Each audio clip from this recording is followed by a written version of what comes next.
पूर्ण महाराष्ट्रामध्ये विशेष सखोल पुनर्निरीक्षणाचं काम चालू आहे आणि आपल्या जिल्ह्यामध्ये 30 जून ते 29 जुलै या काळामध्ये BLOच्या मार्फत घरोघरी जाऊन या सगळ्या इन्युमरेशन फॉर्मचं डिस्ट्रीब्युशन, कलेक्शन आणि डिजिटायझेशन हे काम आपलं चालू आहे. या निमित्ताने माझं सर्व पत्रकार मित्रांना, राजकीय पक्षांना, कारण त्यांच्याकडून BLAची नियुक्ती होत असते आणि त्यासोबत नागरिकांना आव्हान आहे की या काळामध्ये आपण BLOना सहकार्य करा, कारण ते घरोघरी येऊन आपल्या सगळी जी माहिती त्यांना आवश्यक ते देणं आणि फॉर्म भरून घेणं हे फार महत्त्वाचं राष्ट्रीय कार्य आहे.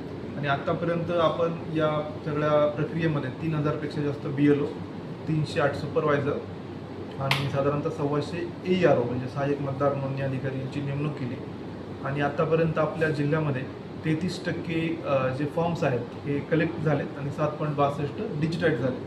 आता याच्यामध्ये आपल्याकडे 86% मतदार आतापर्यंत मॅप झालेले आहेत, परंतु काही ठिकाणी ॲनोमलीज आहेत. ॲनोमलीज म्हणजे नावामध्ये 2002च्या यादीमध्ये आणि आत्ताच्या यादीमध्ये काही किरकोळ नावात फरक असेल किंवा वयामध्ये काही लॉजिकल एरर आली असेल तर त्या सिस्टीम अशा ॲनोमलीज आपल्याला दाखवते आणि आपले BLO आता जाऊन त्या ॲनोमली दूर पण करतात आणि त्यासोबत फॉर्मही भरून घेत आहेत.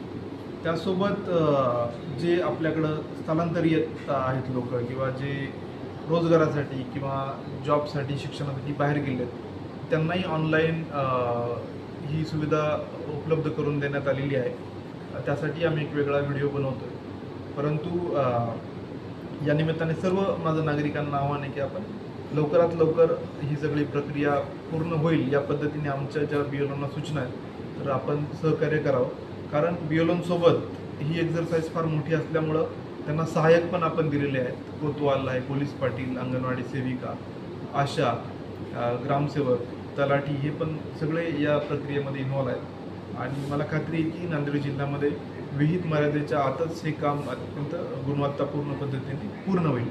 आणि मीडियालाही माझं आव्हान आहे की आपण जास्तीत जास्त याचा प्रचार आणि प्रसार करावा. धन्यवाद.